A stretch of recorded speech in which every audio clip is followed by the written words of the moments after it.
Hi everyone, thanks so much for joining us again. I'm here with my good friend Sumayya Vally, who is the most amazing architect. And she's principal at Counterspace, but she's also a professor at practice at UCL. Have I got that right? Yes. Thank you so much for joining us. Thank you so much for having me. It's so lovely to be here. Well, I can't wait to be chatting to you about everything. Let's start at the beginning. How did you get into architecture? How did you know that's what you wanted to do? I have no idea. But when I was a child, I spent a lot of time in my grandfather's stores in inner city Johannesburg. And what did he do? Was that textiles, yeah? Textiles, traditional blankets, fabrics from all over the world. Beautiful. But beyond that, I also spent, by extension, time in the inner city of Johannesburg.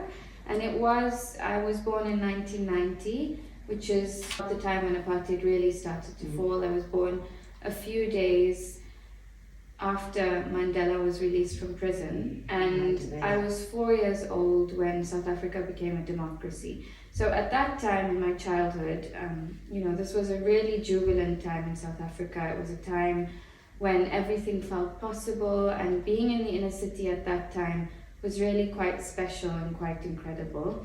At the same time, I also grew up with the legacies of apartheid still very much present in our cities. Yeah, of course. And when I started to study architecture, I really understood how much architecture is involved and implicated in keeping people apart. Really? Yes. That's what you felt, it keeps people apart. So is your plan now, how can architecture bring people together? Yes, I hope so.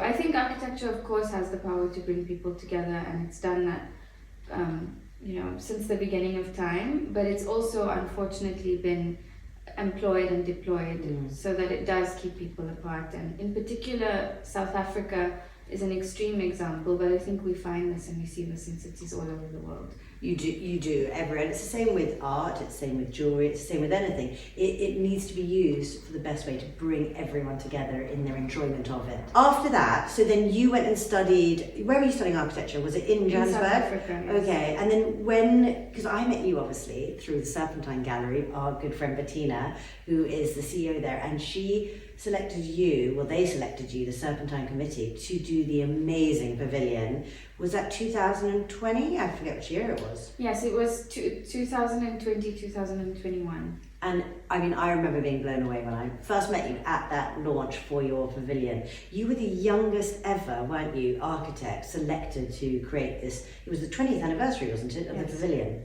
Tell us about the inspiration behind that beautiful piece. So my practice is deeply inspired by my city, Johannesburg. And for me, when I thought about this huge platform, the Serpentine Pavilion, I had to think, what does someone like me from my context have to say on this platform if my practice is so much about Johannesburg and about being able to translate the identity of my city in place and in form? So I started to think about translating London to London, and I became deeply inspired by places that became important for the construction of home and the construction of belonging for people when they first moved to London. Okay. So some of the first mosques, churches, synagogues, but then also marketplaces where people could find traditional ingredients that were important to their recipes, or some of the first venues to play black music in London. And in the pavilion, I worked to honor these places. I wanted to be able to translate what I interpreted as the gestures of generosity into the pavilion. So surfaces across which people gather, a canopy and a market where people are held underneath the space to be able to interact and transact with each other. And so the pavilion is a series of spaces that is about interactions and gatherings at different scales. There's no furniture in the pavilion. It was very much a folding of all of these places into a gathering space. Really importantly for the concept, as much as it was about folding London into the pavilion, I also really wanted to fold out the pavilion into London. That's so beautiful. We worked with placing fragments of the pavilion in some of the community arts institutions that inspired it. So we had a podium at the Albany in Deptford, which is the first socialist theatre in the UK. We had a little stage set in Notting Hill at in the Tabernacle. Yes. It's an amazing centre, the Tabernacle. It is, it's absolutely incredible. So you gave back to all those communities that have inspired your work? I mean, as in pieces of the pavilion were then taken back to the areas that had inspired you? Yes, absolutely. So, you know what I also really want to talk about? You were telling me about your project the other day and I was blown away. So you have basically orchestrated the first Islamic Arts Biennale in Jeddah. And you've just come back, you showed me some of the photos. I'd love for you to tell everyone all about it. I'm so proud of you as well. Thank you.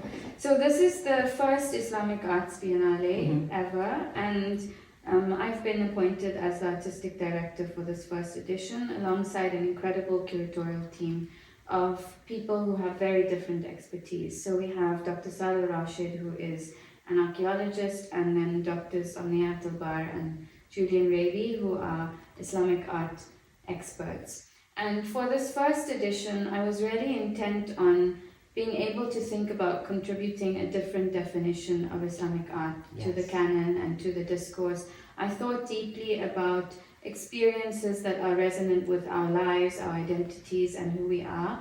And I really wanted to be able to bring that to this Biennale. So again, you're working with that sense of community and then you're bringing in this sense of belonging. I absolutely love that. I just love that from that first moment we spoke about what you felt about architecture when you were younger, you're now doing, again, whether it's through the pavilion or this project, as you said, it's bringing people together, bringing that sense of community and belonging. You really are doing it. Do you sometimes look back and pinch yourself and go, wow, that moment where I felt that it was, pulling people apart, I've really turned it on its head. You are disrupting, the industry. We were talking about that earlier. I hope so. I mean, when I look at some of the works the artists in the Biennale have contributed, I am really honored and moved that so many of them have really taken that on. And some of the works outdoor really also become invitations for people to gather. That artwork already has hosted so many gatherings since the Biennale opened. How amazing. Absolutely. How long is the average project that you're working on? Is this, 2 years?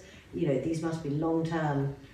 Yeah, they are long-term. I think architectural projects really vary in time scale. So the Biennale, I was first appointed to the project 2 years ago. Okay, so and that's a very quick turnaround for the scale of the project and it's huge. Yeah, it is, absolutely. And 2 years, I can't believe you did all that in 2 years. Wow. Yeah, a lot of it also happened right at the end, so it has been incredible. Stressful right at the end, bringing it all together. Yeah, I do feel excited that this work is in the world and that these themes are given life.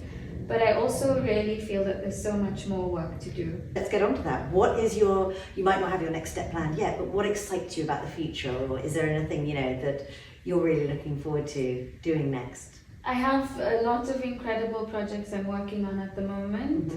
We're working on the Ellen Johnson Sirleaf Presidential Library in Liberia. And speaking of incredible women... You said to me the other day, you said she was so inspiring. Absolutely, she's amazing. She is the woman, she's the first female president, and she's the person who's credited with rebuilding Liberia after the war and bringing peace also to the country. There we're working on a center that's about her life and legacy and also about building female leadership on the continent. Wow. It's been so wonderful chatting to you, and I think I just want to finish with, we ask everyone this, so if you had to write something on a billboard that could either be the advice that you wish you'd been given or what you would love to give to someone else, the next generation, what would it be? There's so many things that I have to say, really. I know, it's never easy to put it into one thing. Never easy to say one. The first thing I would say is listen to your inner voice.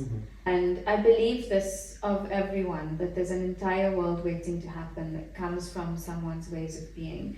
And we need now more than ever architectures that are reflective of who we are and where we come from. And that, as you said, connect with and are relevant and resonant with our lives. Don't be afraid to break the mould, because sometimes when you are handed down something that sort of says this is how it's always been done, but why we can do it differently now. And I think that's you stand for that, and you're an inspiration to so many people who are going to be looking at what you're doing. And I think you need to remember that you are literally breaking the mould, leading the way, and I'm just so excited to see what is still to come from you. Oh, thank you. Thank you so much for joining me today, Sumayya. Thank you so much for having me.